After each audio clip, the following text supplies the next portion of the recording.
Dans le silence feutré des palais britanniques, au rythme lent des cloches de Londres, une femme a traversé le temps. Elle n'était pas destinée à régner, elle n'avait pas choisi le trône.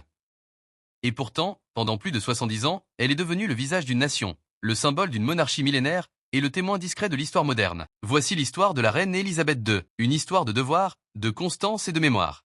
Elisabeth Alexandra Mary Windsor naît le 21 avril 1926 à Londres.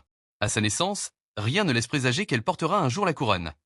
Elle est la fille aînée du prince Albert, duc d'York, second fils du roi George V. L'ordre de succession la place alors loin du trône. Son enfance est calme, protégée, marquée par une éducation stricte mais empreinte de tendresse. À la maison, on la surnomme Lilibet. Elle apprend très tôt l'histoire, les langues, la religion, mais surtout le sens du devoir. Même sans couronne promise, le sang royal impose une discipline et une responsabilité constante. En 1936, le destin frappe brutalement à la porte. Le roi George V meurt. Son fils aîné, Édouard VIII, devient roi, mais abdique quelques mois plus tard pour épouser Wallis Simpson. Ce choix bouleverse la monarchie britannique. Le père d'Élisabeth devient roi sous le nom de George VI. À seulement 10 ans, Élisabeth devient héritière du trône. À partir de cet instant, son avenir n'est plus une possibilité, mais une certitude. La Seconde Guerre mondiale éclate en 1939. Londres est bombardée. Le peuple britannique endure la peur et les privations. Élisabeth et sa sœur Margaret sont évacuées au château de Windsor. Mais la jeune princesse refuse d'être simplement spectatrice. À 14 ans, elle s'adresse à la nation par la radio, parlant aux enfants déplacés par la guerre, leur offrant courage et réconfort. Plus tard,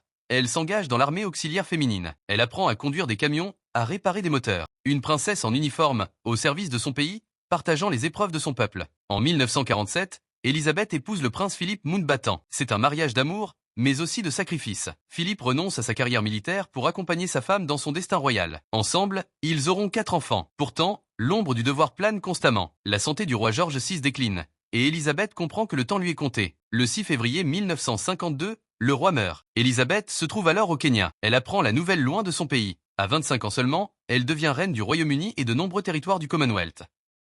Lors de son couronnement en 1953, retransmis à la télévision pour la première fois, le monde entier la regarde. Ce jour-là, elle fait une promesse solennelle, consacrer toute sa vie au service de son peuple. Une promesse qu'elle tiendra jusqu'à son dernier souffle. Le règne d'Élisabeth II traverse des bouleversements historiques majeurs. La fin de l'Empire britannique, la guerre froide, la mondialisation, l'avènement de l'ère numérique. Elle rencontre plus de 15 premiers ministres britanniques, de Winston Churchill à Liz Truss. Toujours neutre. Toujours silencieuse politiquement. Son pouvoir ne réside pas dans les décisions, mais dans la stabilité qu'elle incarne. La monarchie, cependant, n'est pas épargnée par les tempêtes. Les années 1990 sont marquées par les scandales, les divorces et les tensions familiales.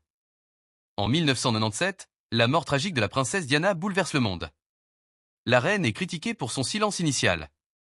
Mais lorsqu'elle s'adresse enfin à la nation, elle révèle une humanité rare. Elle apprend, elle s'adapte, sans jamais renier sa dignité ni son rôle. En 2015, Élisabeth II devient la souveraine britannique au règne le plus long de l'histoire.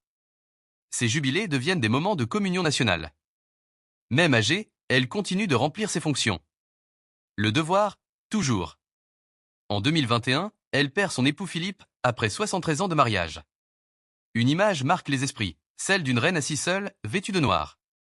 Pourtant, elle continue encore, fidèle à sa promesse. Le 8 septembre 2022, Élisabeth II s'éteint paisiblement au château de Balmoral. Le monde entier s'arrête. Les hommages affluent.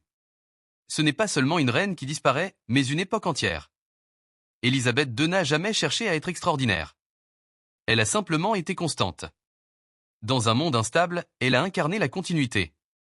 Son héritage ne se mesure pas en lois ou en discours, mais en présence. Tant que l'histoire sera racontée, son nom restera gravé dans la mémoire du monde.